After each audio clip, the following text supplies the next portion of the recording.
The Coming of Abel Behenna. Recording by Kate Mackenzie.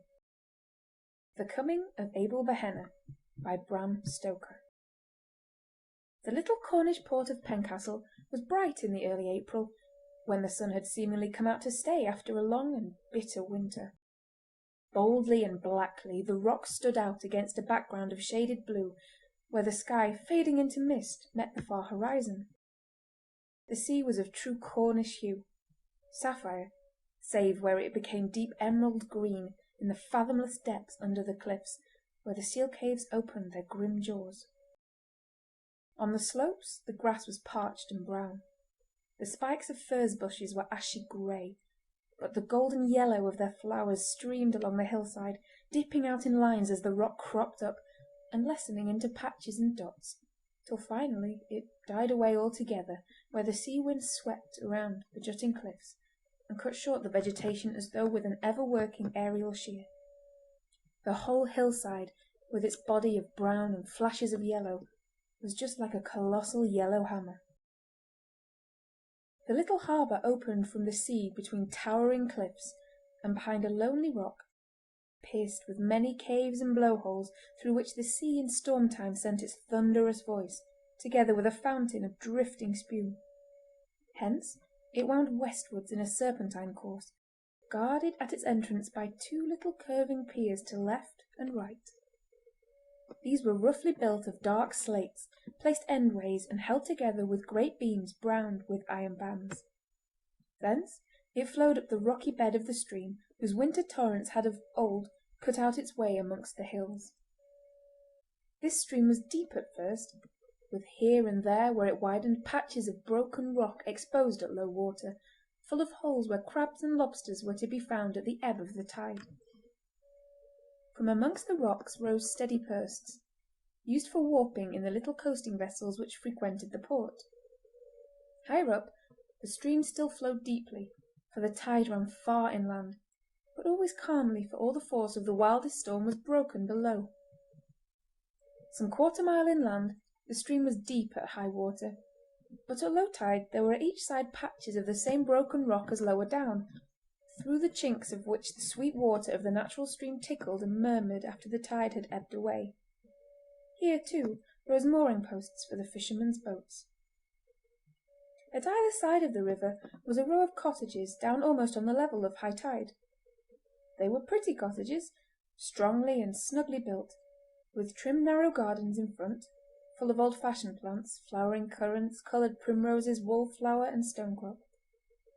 Over the fronts of many of them climbed clematis and wisteria. The window-sides and doorposts of all were as white as snow, and the little pathway to each was paved with light-coloured stones. At some of the doors were tiny porches, whilst at others were rustic seats cut from tree trunks or from old barrels. In nearly every case the window ledges were filled with boxes or pots of flowers or foliage plants. Two men lived in cottages exactly opposite each other across the stream. Two men, both young, both good-looking, both prosperous, and who had been companions and rivals from their boyhood. Abel Behenna was dark, with the gypsy darkness which the Phoenician mining wanderers left in their track. Eric Sanson, which the local antiquarian said was a corruption of Sagamanson, was fair, which the ruddy hue which marked the path of the now wild Norseman. These two seemed to have singled out each other from the very beginning to work and strive together, to fight for each other, and to stand back to back in all endeavours. They had now put the coping stone on their temple of unity by falling in love with the same girl. Sarah Trefusis was certainly the prettiest girl in Pencastle, and there was many a young man who would gladly have tried his fortune with her, but that there were two to contend against, and each of these the strongest and most resolute man in the port, except the other. The average young man thought that this was very hard, and on account of it bore no goodwill to either of the three principals, whilst the average young woman who had, lest worse should befall, to put up with the grumbling of her sweetheart, and the sense of being only second best which it implied, did not either, be sure, regard Sarah with friendly eye. Thus it came, in the course of a year or so, but rustic courtship is a slow process, that the two men and woman found themselves thrown much together.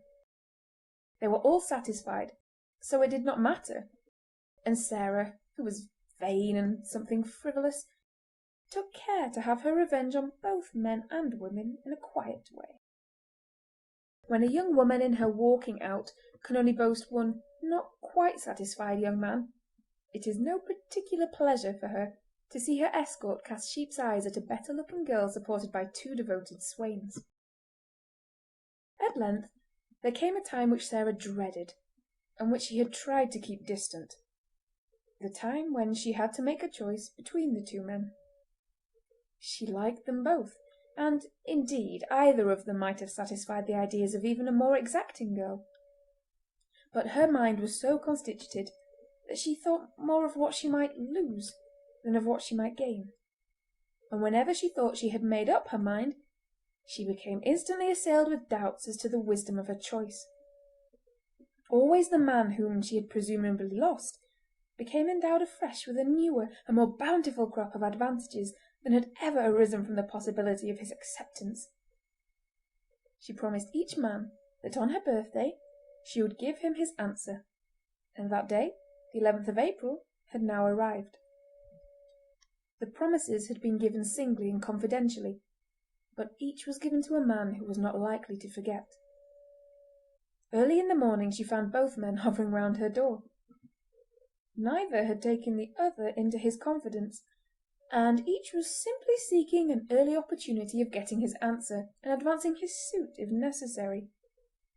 Damon, as a rule, does not take Pythias with him when making a proposal, and in the heart of each man his own affairs had a claim far above any requirements of friendship.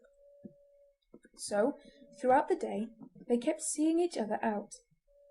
The position was doubtless somewhat embarrassing to Sarah, and though the satisfaction of her vanity that she should be thus adored was very pleasing, yet there were moments when she was annoyed with both men for being so persistent.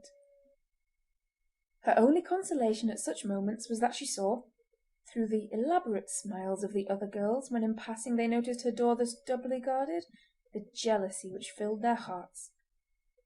Sarah's mother was a person of commonplace and sordid ideas, and, seeing all along the state of affairs, her one intention, persistently expressed to her daughter in the plainest words, was to so arrange matters that Sarah should get all that was possible out of both men.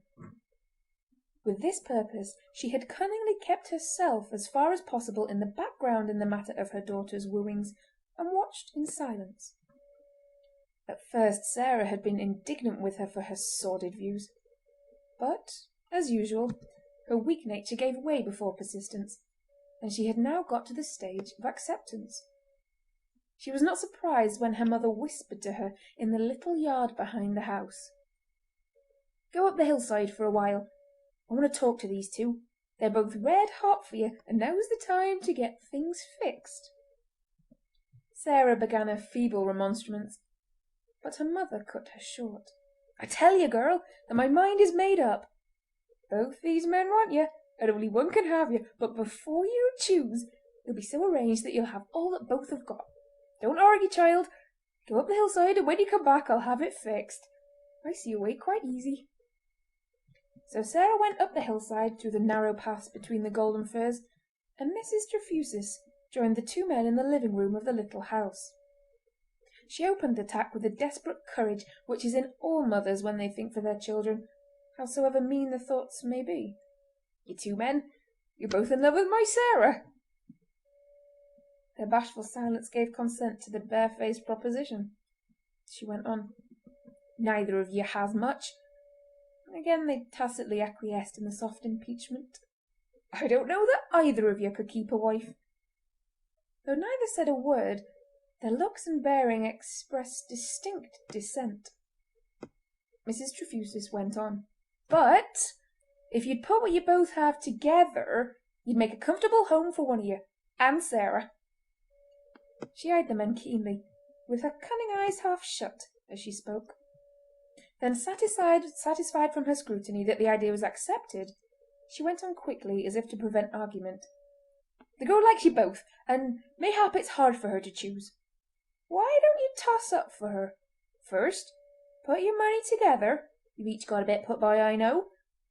Let the lucky man take the lot and trade with it a bit, and then come home and marry her. Neither of you's afraid, I suppose? And neither of you'll say that you won't do that much for the girl that you both say you love." Abel broke the silence.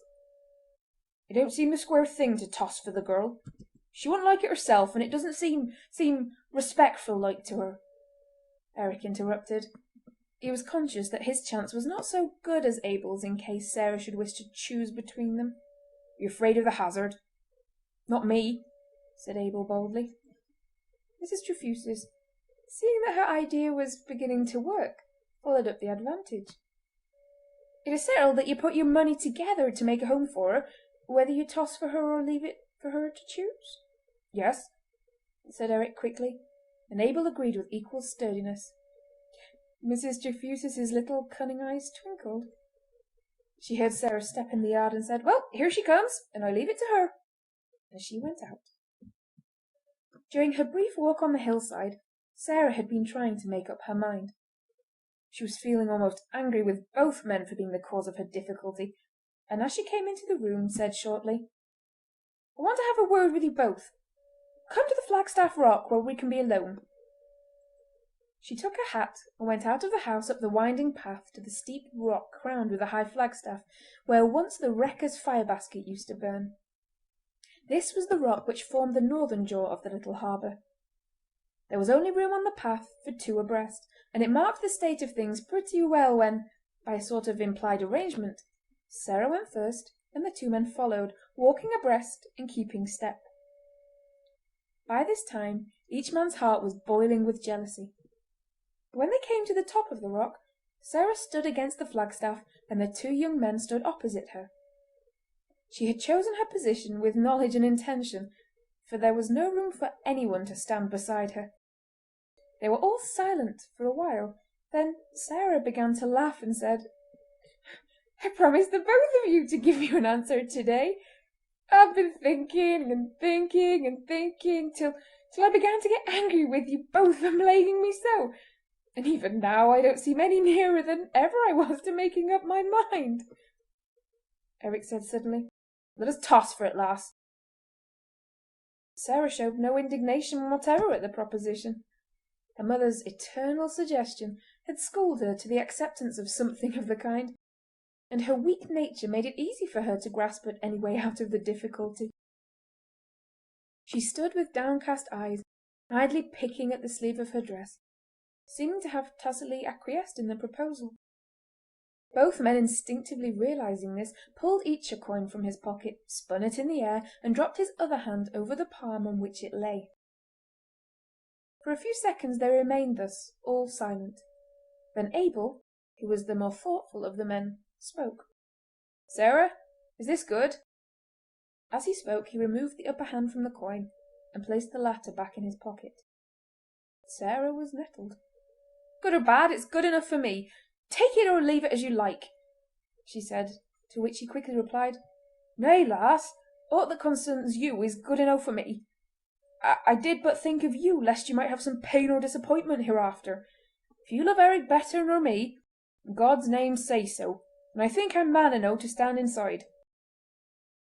Likewise, if I'm the one, don't make us both miserable for life." Face to face with a difficulty, Sarah's weak nature proclaimed itself. She put her hands before her face and began to cry, saying, "It was my mother. She keeps telling me—" The silence which followed was broken by Eric, who said hotly to Abel, "Let the lass alone, can't you? If she wants to choose this way, let her. It's good enough for me and for you too. She said it now. I must abide by it." Hereupon Sarah turned upon him in sudden fury and cried, "Hold your tongue! What is it to you, at any rate?" And she resumed her crying. Eric was so flabbergasted that he had not a word to say, but stood looking particularly foolish, with his mouth open and his hands held out with the coins still between them. All was silent till Sarah, taking her hands from her face, laughed hysterically and said, "As you two can't make up your minds, I'm going home." and she turned to go. "Stop!" said Abel in an authoritative voice. "Eric, you hold the coin and I'll cry. Now, before we settle it, let us clearly understand. The man who wins takes all the money that we both have got, brings it to Bristol and ships on a voyage and trades with it. Then he comes back, marries Sarah, and they two keep all, whatever there may be, as a result of the trading. Is this what we understand?" "Yes," said Eric.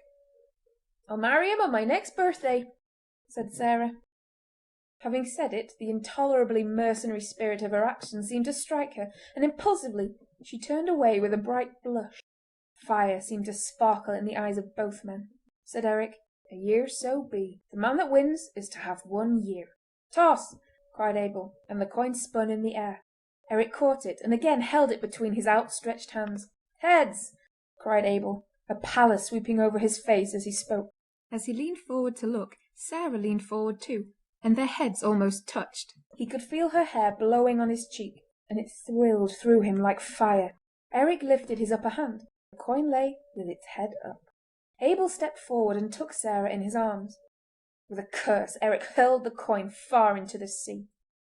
Then he leaned against the flagstaff and scowled at the others, with his hands thrust deep into his pockets. Abel whispered wild words of passion and delight into Sarah's ears, and as she listened she began to believe that Fortune had rightly interpreted the wishes of her secret heart, and that she loved Abel best. Presently Abel looked up and caught sight of Eric's face as the last ray of sunset struck it. The red light intensified the natural ruddiness of his complexion, and he looked as though he was steeped in blood. Abel did not mind his scowl, for now that his own heart was at rest, he could feel unalloyed pity for his friend. He stepped over, meaning to comfort him, and held out his hand, saying, "It was my chance, old lad. Don't grudge it me. I'll try to make Sarah a happy woman, and you shall be a brother to us both." "Brother be damned!" was all the answer Eric made, as he turned away. When he had gone a few steps down the rocky path, he turned and came back. Standing before Abel and Sarah, who had their arms round each other, he said, "You have a year. Make the most of it. And be sure you're in time to claim your wife. Be back to have your banns up in time to be married on the 11th of April. If you're not, I tell you, I shall have my banns up, and you may get back too late." "What do you mean, Eric? You're mad!" "No more mad than you are, Abel Behenna. You go, that's your chance. I stay, that's mine. I don't mean to let the grass grow under my feet. Sarah cared no more for you than for me 5 minutes ago, and she may come back to that 5 minutes after you're gone. You won by a point only. The game may change." "The game won't change," said Abel shortly. "Sarah, you'll be true to me? You won't marry till I return?" "For a year," added Eric quickly. "That's the bargain." "I promise for the year," said Sarah. A dark look came over Abel's face, and he was about to speak, but he mastered himself and smiled. "I mustn't be too hard or get angry tonight. Come, Eric, we played and fought together. I won fairly. I played fairly all the game of our wooing. You know that as well as I do. And now, when I'm going away, I shall look to my old and true comrade to help me when I'm gone." "I'll help you none," said Eric. "So help me God." "It was God helped me," said Abel simply. "Then let him go on helping you," said Eric angrily. "The devil is good enough for me." And without another word he rushed down the steep path and disappeared behind the rocks. When he had gone, Abel hoped for some tender passage with Sarah, but the first remark she made chilled him. How lonely it all seems without Eric. And this note sounded till he had left her at home, and after. Early on the next morning Abel heard a noise at his door, and on going out saw Eric walking rapidly away. A small canvas bag full of gold and silver lay on the threshold. On a small slip of paper pinned to it was written, "Take the money and go. I stay. God for you. The devil for me. Remember the 11th of April. Eric Sanson." That afternoon Abel went off to Bristol, and a week later sailed on the Star of the Sea bound for Behenna. His money, including that which had been Eric's, was on board in the shape of a venture of cheap toys. He had been advised by a shrewd old mariner of Bristol whom he knew, and who knew the ways of the Chersonese, who predicted that every penny invested would be returned with a shilling to boot. As the year wore on, Sarah became more and more disturbed in her mind. Eric was always at hand to make love to her in his own persistent, masterful manner, and to this she did not object.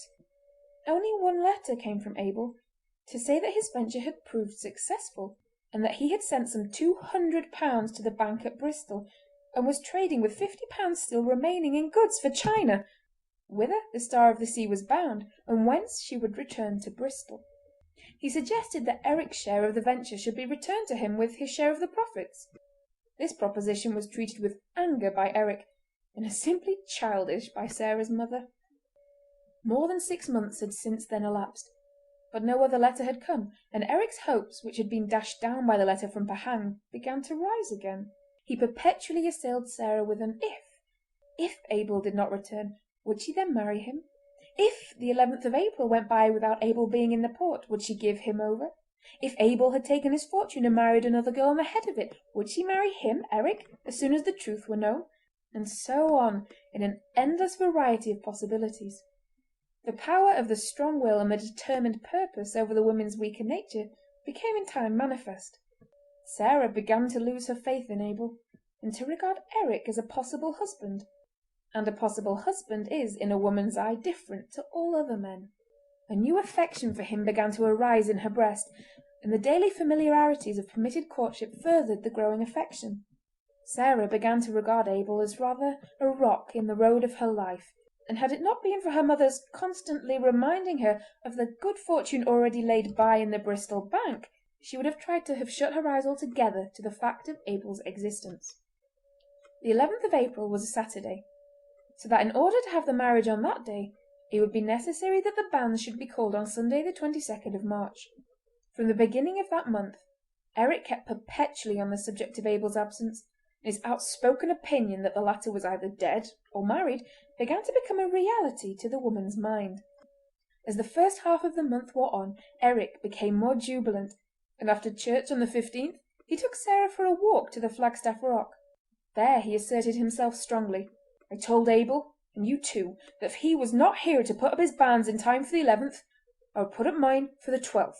Now the time has come when I mean to do it. He hasn't kept his word." Here Sarah struck in out of her weakness and indecision. "He hasn't broken it yet!" Eric ground his teeth with anger.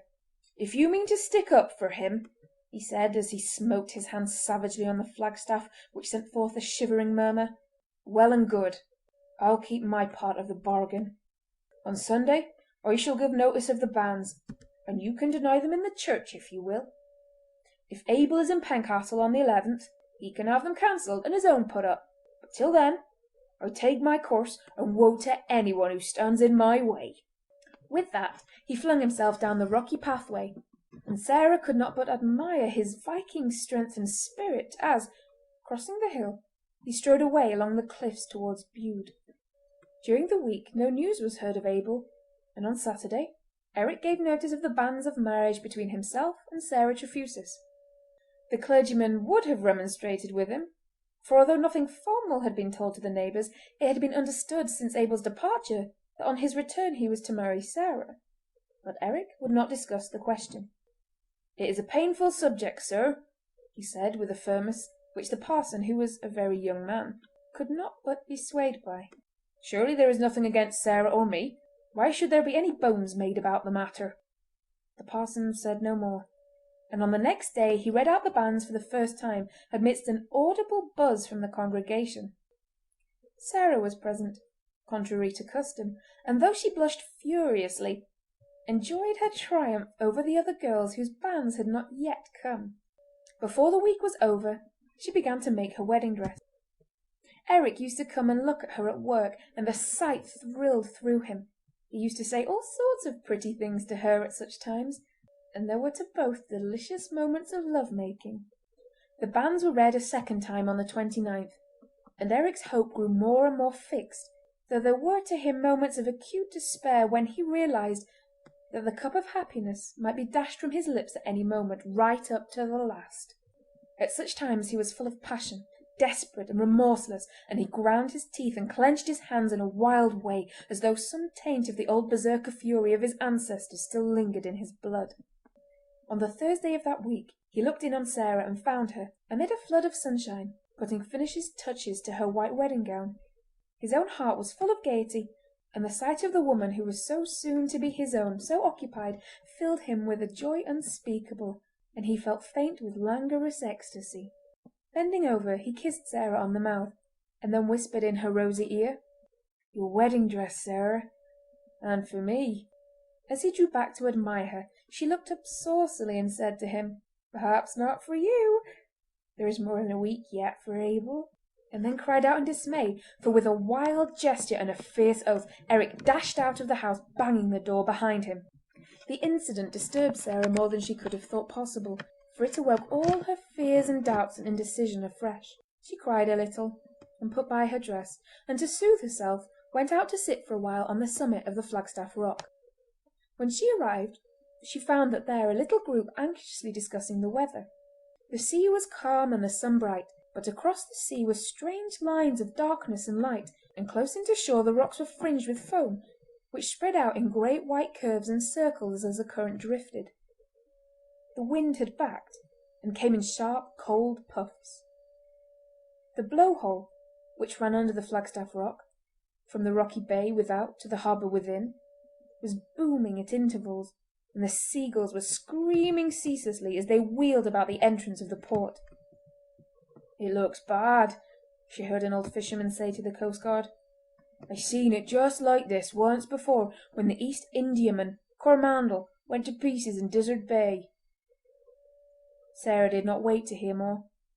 She was of a timid nature where danger was concerned, and could not bear to hear of wrecks and disasters.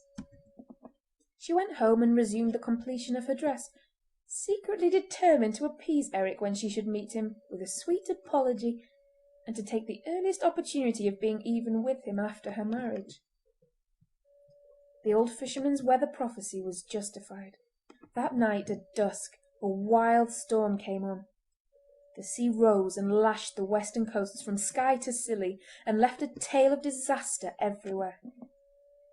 The sailors and fishermen of Pencastle all turned out on the rocks and cliffs and watched eagerly.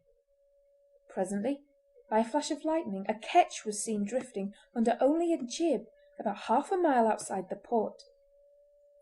All eyes and all glasses were concentrated on her, waiting for the next flash, and when it came a chorus went up that it was the lovely Alice, trading between Bristol and Penzance, and touching at all the little ports between.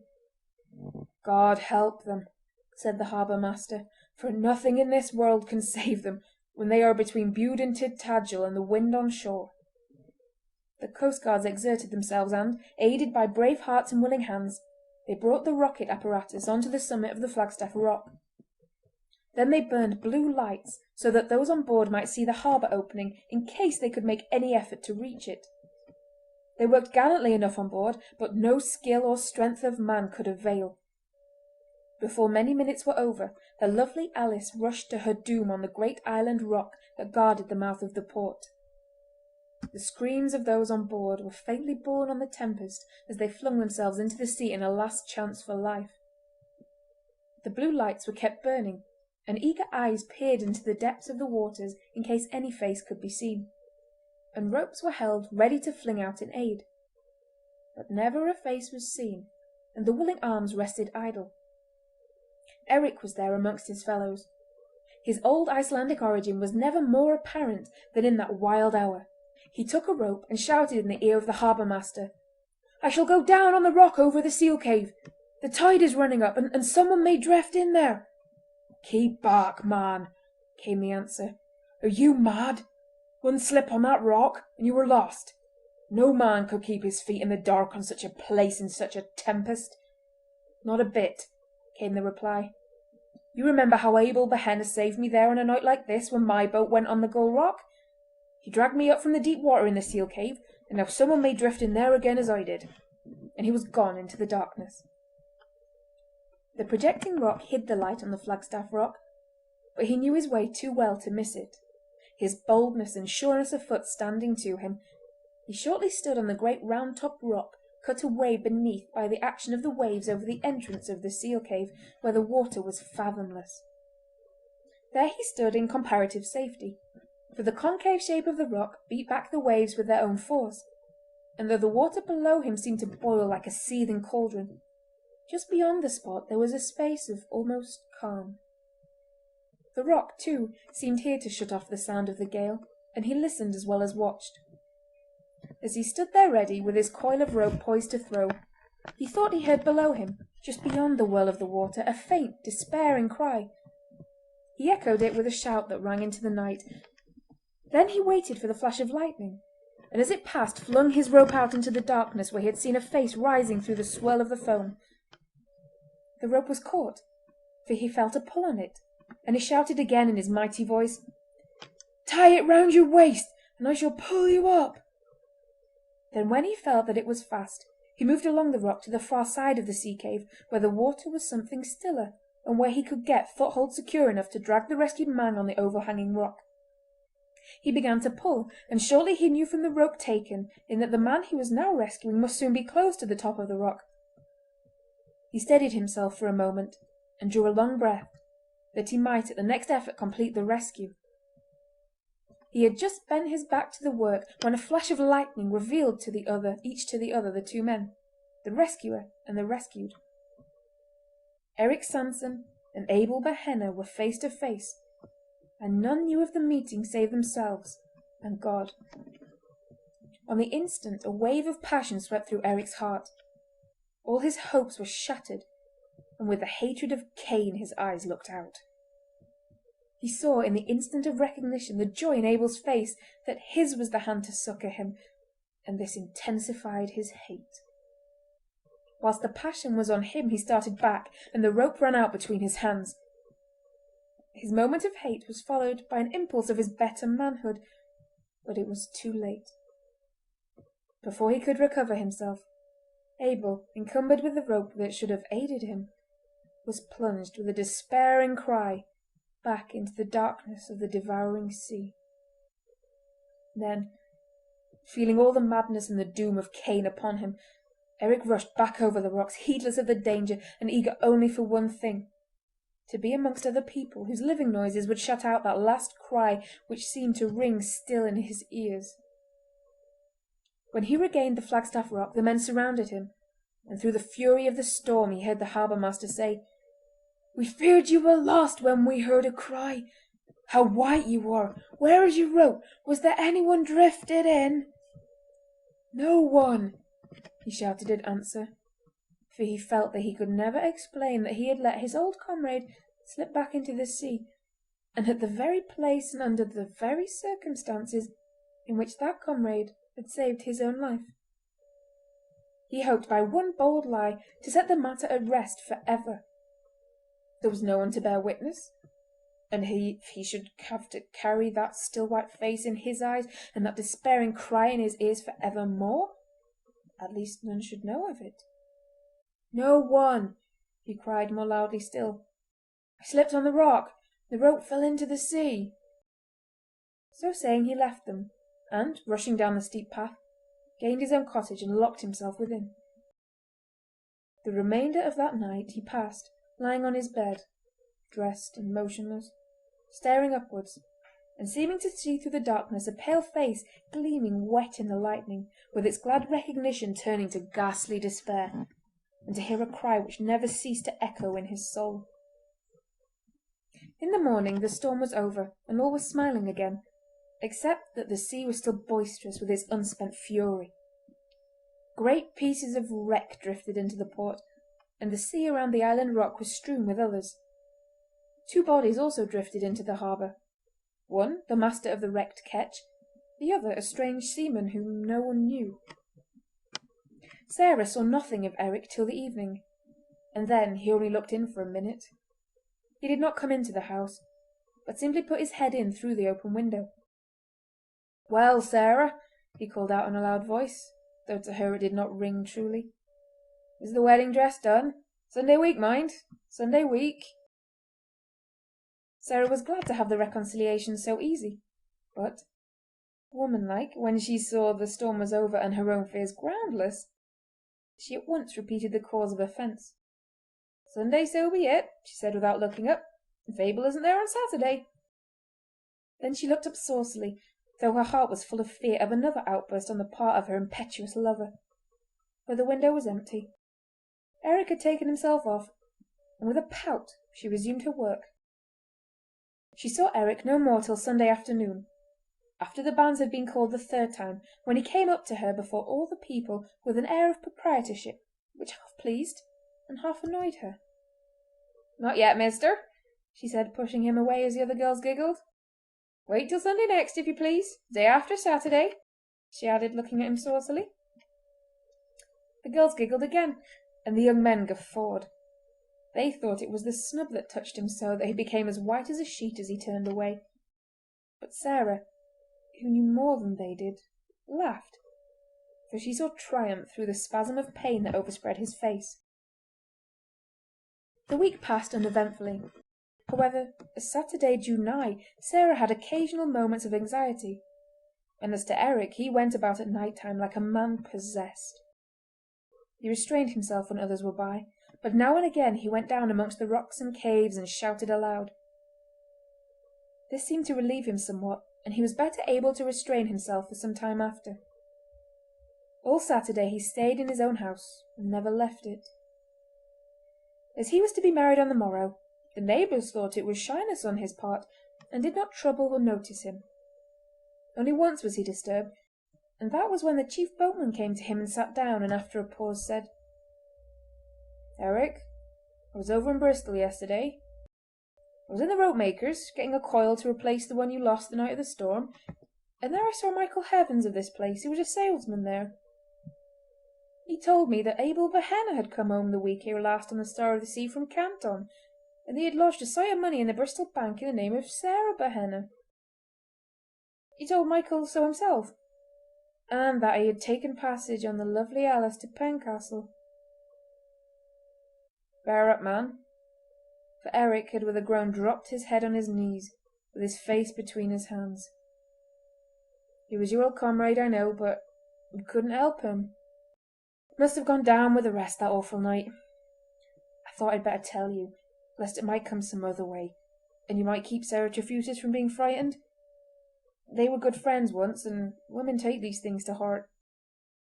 Would not do to let her be pained with such a thing on her wedding day." Then he rose and went away, leaving Eric still sitting disconsolately with his head on his knees. "Poor fellow," murmured the chief boatman to himself. "Takes it to heart. Well, well, right enough. They were true comrades once, and Abel saved him." The afternoon of that day, when the children had left school, they strayed as usual on half-holidays along the quay and the paths by the cliffs. Presently some of them came running in a state of great excitement to the harbour, where a few men were unloading a coal ketch, and a great many were superintending the operation. One of the children called out, "There is a porpoise in the harbour mouth! We saw it come through the blow-hole! Had a long tail, and it was deep under the water!" "It was no porpoise," said another. "It was a seal. It had a long tail. It came out of the seal cave." The other children bore various testimony, but on two points they were unanimous. It, whatever it was, had come through the blow-hole deep under the water, and had a long, thin tail, a tail so long that they could not see the end of it. There was much unmerciful chaffing of the children by the men on this point, but as it was evident that they had seen something, quite a number of persons, young and old, male and female, went along the high paths on either side of the harbour mouth to catch a glimpse of this new addition to the fauna of the sea, a long-tailed porpoise or seal. The tide was now coming in. There was a slight breeze, and the surface of the water was rippled, so that it was only at moments that anyone could see clearly into the deep water. After a spell of watching, a woman called out that she saw something moving up the channel, just below where she was standing. There was a stampede to the spot, but by the time the crowd had gathered the breeze had freshened, and it was impossible to see with any distinctness below the surface of the water. On being questioned, the woman described what she had seen, but in such an incoherent way that the whole thing was put down as an effective imagination. Had it not been for the children's report, she would not have been credited at all. Her semi-hysterical statement that what she saw was "like a pig with the entrails out" was only thought of anything by the old coastguard, who shook his head but did not make any remark. For the remainder of the daylight this man was seen always on the bank, looking into the water, but always with disappointment manifest on his face. Eric arose early on the next morning. He had not slept all night, and it was a relief to him to move about in the light. He shaved himself with a hand that did not tremble, and dressed himself in his wedding clothes. There was a haggard look on his face, and he seemed as though he had grown years older in the last few days. Still there was a wild, uneasy light of triumph in his eyes, and he kept murmuring to himself over and over again, "This is my wedding day. Abel cannot claim her now, living or dead, living or dead, living or dead." He sat in his armchair, waiting with an uncanny quietness for the church hour to arrive. When the bell began to ring, he arose and passed out of his house, closing the door behind him. He looked at the river and saw the tide had just turned. In the church he sat with Sarah and her mother, holding Sarah's hand tightly in his all the time, as though he feared to lose her. When the service was over, they stood up together and were married in the presence of the entire congregation, for no one left the church. Both made the responses clearly, Eric's being even on the defiant side. When the wedding was over, Sarah took her husband's arm, and they walked away together, the boys and younger girls being cuffed by their elders into a decorous behaviour, for they would fain have followed close behind their heels. The way from the church led down to the back of Eric's cottage, a narrow passage being between it and that of his next neighbour. When the bridal couple had passed through this, the remainder of the congregation, who had followed them at a little distance, was startled by a long, shrill scream from the bride. They rushed through the passage and found her on the bank with wild eyes, pointing to the riverbed opposite Eric Sanson's door. The falling tide had deposited there the body of Abel Behenna, stark upon the broken rocks. The rope trailing from its waist had been twisted by the current round the mooring post, and had held it back while the tide had ebbed away from it. The right elbow had fallen in a chink in the rock, leaving the hand outstretched towards Sarah, with the open palm upward as though it were extended to receive hers, the pale drooping fingers open to the clasp. All that happened afterwards was never quite known to Sarah Sanson. Whenever she would try to recollect, there would become a buzzing in her ears and a dimness in her eyes, and all would pass away. The only thing that she could remember of it all, and this she never forgot, was Eric's breathing heavily, with his face whiter than that of the dead man, as he muttered under his breath, "Devil's help! Devil's faith! Devil's price!"